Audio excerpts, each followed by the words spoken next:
Faith in yourself and your vision lays at the core of your success. When you let your guards down and doubt your ability to win, you lose. And if anything I learned in my journey of taking on a new career path is that before accepting any challenge, you must promise yourself to fight for keeping your spirit strong and believe in yourself, your vision, no matter what setbacks and obstacles await you. For a big chunk of last year, I found myself dealing with a lot of setbacks, and I had to pick myself up and keep working. But after a while, picking myself up became harder and harder because they would add up. So I started falling into depression and getting sick, and that brought my progress to a complete halt. And I knew that lack of faith that I can get to the finish line was the reason for all this. It is so true when they say that your biggest enemy is your unguarded thoughts.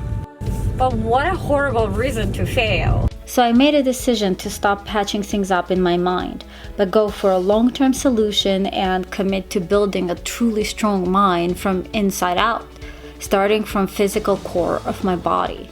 So yes, I took on boxing. When I started coming here, I made myself a deal that at least twice a week. Yeah. I have to do it so that I can kind of like go forward somewhere. Yeah, progress. And it was so funny because one time I went, it was all good.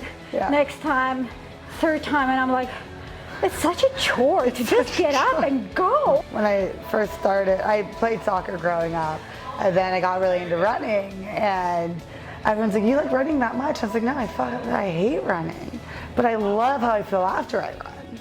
So it's like, I would focus on that instead, because like the actual run, I don't want to go run for 2 hours. Time I'm in bed, I kind of think about like, just remember how you're gonna feel after.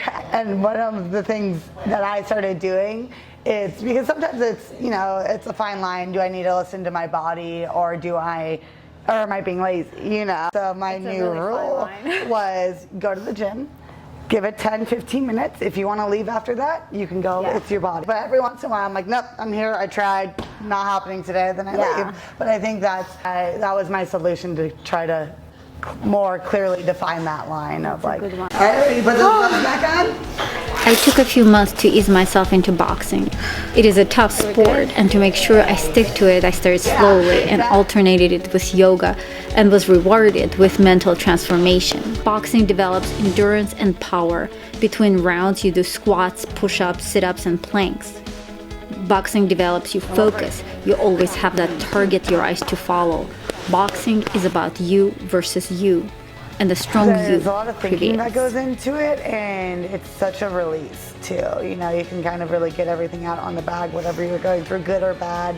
You can kind of zone out and focus, and I loved that aspect of it. And I also loved the aspect of the technique behind it, and how there's always room for improvement, no matter how good you might be. Yeah, it's very humbling. You think you're cool until you get punched in the face, and you're like, okay. I know, I think a lot of people are kind of thinking, like to me, boxing was a lot of about, yes, partially it's release, but it's also a lot of building character. I felt like I needed to have that fighting spirit, even though I'm fighting just a bag. Yeah. But it's more like that. I'm kind of fighting myself more than anything, you know? 100%. And my niceness.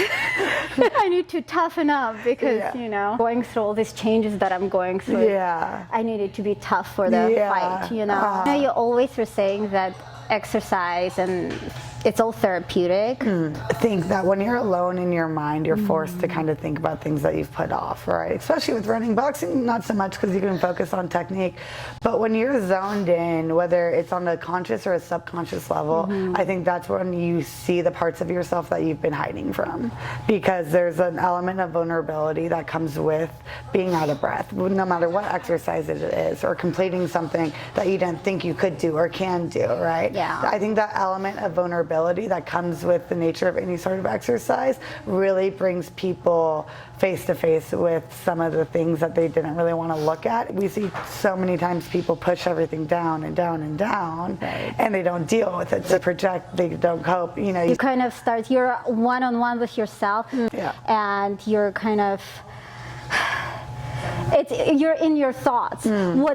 changed for me here, boxing, like you're looking at technique. Yeah. I am not looking at technique. Right. I'm looking at survival. Yeah, okay? right. So for me, I'm 100% inside my body. Not my mind is not there. Yeah. So, and it's really nice. I'm taking a break from my mind. Well, I think that's where it comes down to too, like the conscious and the subconscious, right? Yeah. So like in your mind, you're focusing on your body, but I am a strong believer in like the subconscious. It's like whether you realize what's going on or not, you're getting out a lot of frustration, a lot of things that you're not really coping with. And you might not be thinking about it, processing it that way, but it's still there. Absolutely. There's a reason your body's drawn to that, right? Absolutely, because I usually take 6 o'clock class. I come out and I'm like, bring it on. I'm good. Ready. That's pretty cool. After a good workout, our bodies produce a chemical that makes our minds stronger. The day has just begun, and I feel I've done so much already. I completed a huge task of putting another brick into a foundation of my mental strength to keep me going in whatever endeavor I take on. I'ma wake up, do damage. Join them 7 boredom.